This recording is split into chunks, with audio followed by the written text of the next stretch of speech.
Bonjour et bienvenue dans la 7e vidéo de la série des leçons sur les tableurs. On va voir dans cette vidéo des astuces pour simplifier la saisie des données dans les cellules d'un tableau de données et aussi pour limiter le type de données qui peuvent être entrées dans des cellules bien précises. Pour bien comprendre, on va travailler sur deux exemples différents. Dans cette feuille de calcul, par exemple, on essaye de gérer les cotisations des élèves d'un établissement dans le cadre d'un acte de bienfaisance. On a ici un tableau de données de 3 colonnes représentant les noms des élèves, le niveau et enfin le montant ou la somme cotisée par chaque élève. On va essayer maintenant de remplir ce tableau. Et pour simplifier la saisie des données, surtout au niveau de la deuxième colonne, puisque là on est appelé à entrer des valeurs bien déterminées qui vont se répéter le long de la colonne, on va donc définir une liste de valeurs autorisées, en l'occurrence les niveaux disponibles de l'établissement. Pour ce faire, on sélectionne la plage de cellules en question. Dans le ruban, on clique sur l'onglet Données et dans le groupe Outils de données, on clique sur l'outil Validation des données.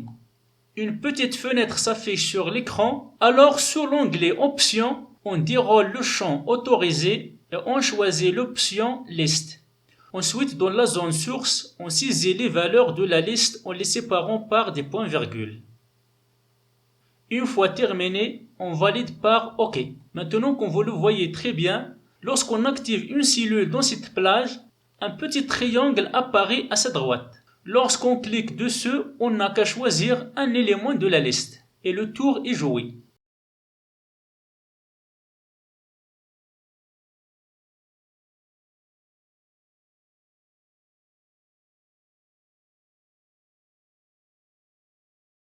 Passons maintenant à la deuxième astuce et donc à la deuxième exemple. Ici, on est face à un tableau de données qui représente les notes des élèves d'une classe. Dans cet exemple, on va essayer de limiter le type de données qui peuvent être entrées dans la troisième colonne et n'autoriser que les valeurs qui remplissent une condition bien définie. Par exemple, n'autoriser que les notes comprises entre 0 et 20. Pour ce faire, on fait la même chose que tout à l'heure. On sélectionne la plage de cellules en question. De le ruban, on clique sur l'onglet Données. Toujours dans le groupe Outils de données, on clique également sur l'outil Validation des données.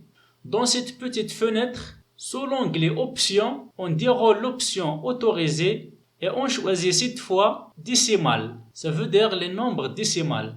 Maintenant, dans le deuxième champ, on choisit une règle. Dans notre cas, comprise entre. Et on indique la valeur minimale et la valeur maximale. Donc la valeur minimale c'est 0 et la valeur maximale est 20. Dans le deuxième onglet, on peut afficher un message à l'utilisateur lorsqu'il active la cellule, pour l'aider par exemple à entrer des valeurs valables.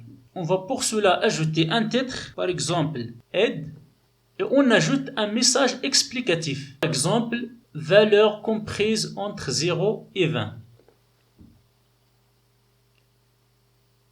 Enfin, le troisième onglet nous permet d'afficher un message d'erreur à l'utilisateur lorsqu'il tape une valeur non valide.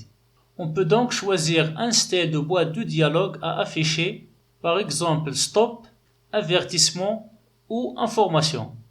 Et on indique un titre à afficher dans la barre de titre de cette boîte de dialogue, par exemple attention, et aussi un message d'erreur à afficher à l'intérieur de la boîte de dialogue. Par exemple, vous devez entrer une valeur numérique comprise entre 0 et 20. Enfin, on clique sur OK. Essayons maintenant de faire un test. Si vous remarquez très bien, lorsqu'on active une cellule dans cette plage, le message explicatif s'affiche sous forme d'un infobulle. Je vais essayer d'entrer une valeur non valide, par exemple 25. Lorsque je tape sur la touche Entrée, la boîte de dialogue de messages d'erreur apparaît immédiatement. On clique sur Essayer. Maintenant, si je tape une valeur comprise entre 0 et 20, par exemple 17, si j'appuie maintenant sur la touche Entrée, la valeur est acceptée. Ainsi, on n'autorise que les valeurs qui sont valides. Nous voilà arrivés à la fin de cette vidéo. Surtout, n'oubliez pas de découvrir les autres options de cet outil de validation des données. Quant à moi, comme d'habitude, je vous dis à très bientôt dans une nouvelle vidéo. Salut!